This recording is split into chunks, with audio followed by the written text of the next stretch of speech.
Broken stone jutted from the hillside like bones. The mist here was the kind of cold that soaked through clothing and skin. A figure stood amid the ruin. Anyone passing by could have mistaken him for rubble. He was a still obelisk on a mountainside that had long since been lost to a war that nobody could remember and that no history book spoke of. The long, billowing robe the figure wore was dry, despite the mist, and red as blood. A sash tied additional folds of red around his waist and shoulders. His long sleeves were tattered from wear and almost entirely consumed his hands.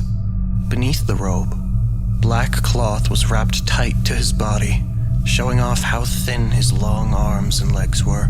The red contrasted with his pale skin and made his violet eyes seem almost normal.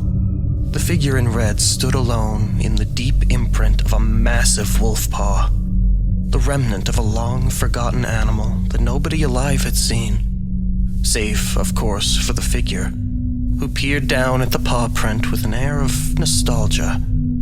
He hadn't just seen the monolith wolf. He had created it a long, long time ago.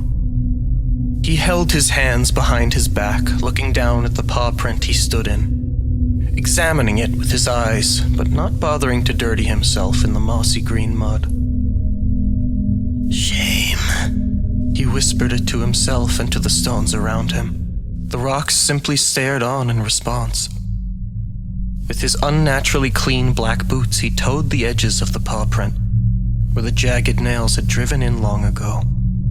Then he scoffed, looking up and into the wet air. This was a place he could get used to.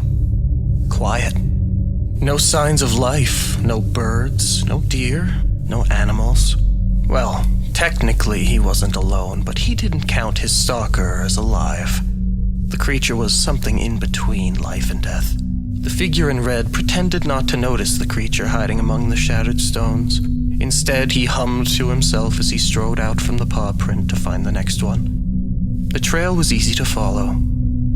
He sauntered his way over to the next paw print as if he had nothing better to do with his time than look at the skeletal remains of the forgotten ruins. All the while, he kept his fingers laced in front of him, ready for when his stalker would at last choose to engage him.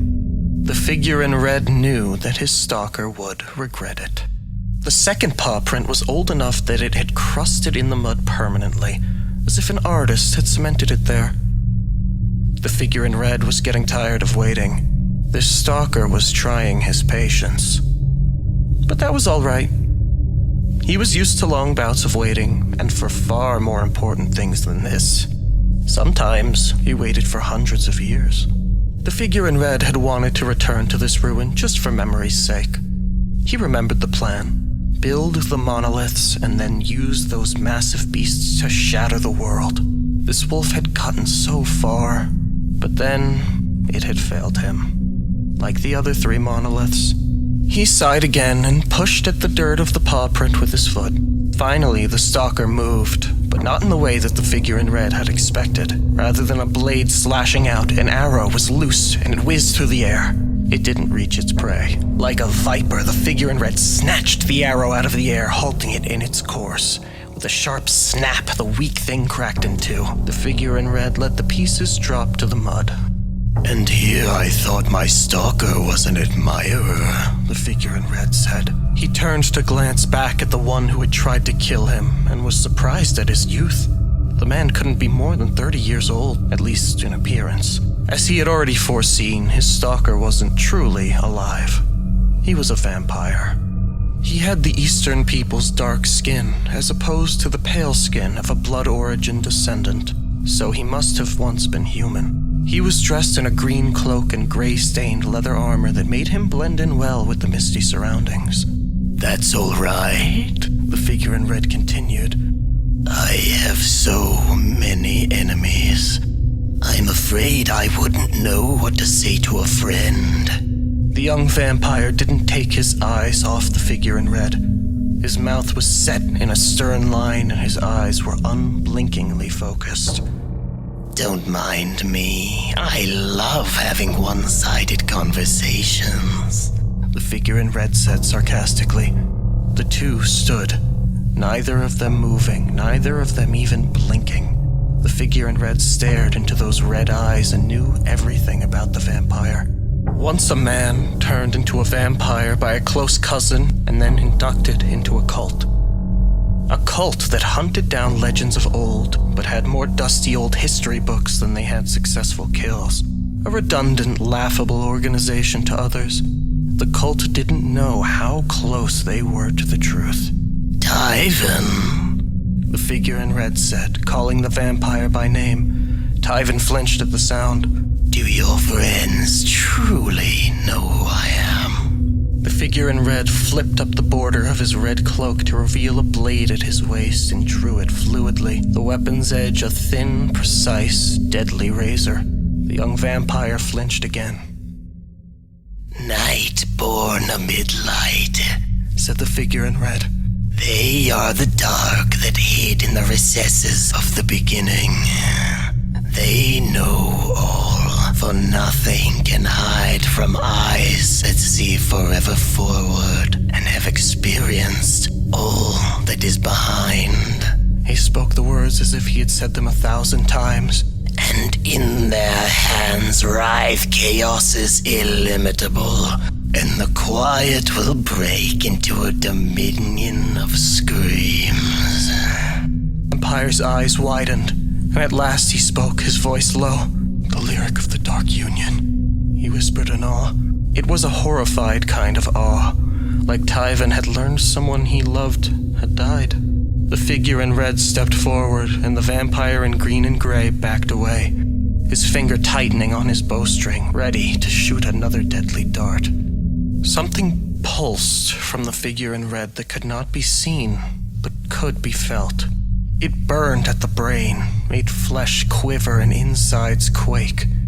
It took all the breadth of Tyven's willpower for him to stay standing. Even now, the figure in red could see the fear in the face of his opponent. I do know who you are, the vampire in the green cloak said, his bow still strung. One of the Dark Ones, and I know what you are doing. How can you know what I'm doing? I don't even know what I'm doing. The vampire seemed startled, and the figure in red relished the look of surprise on his face. To see beyond and behind is to know the world for what it is. There is nothing you or your allies can do to stop what is coming. There is nothing you can do to stop a god. The vampire narrowed his eyes. You're no god, he said. The figure in red raised his hand, palm forward, and the world collapsed. The sounds around them were sucked away into a vacuum of roaring silence that echoed everywhere, as if the whole world were about to be turned inside out.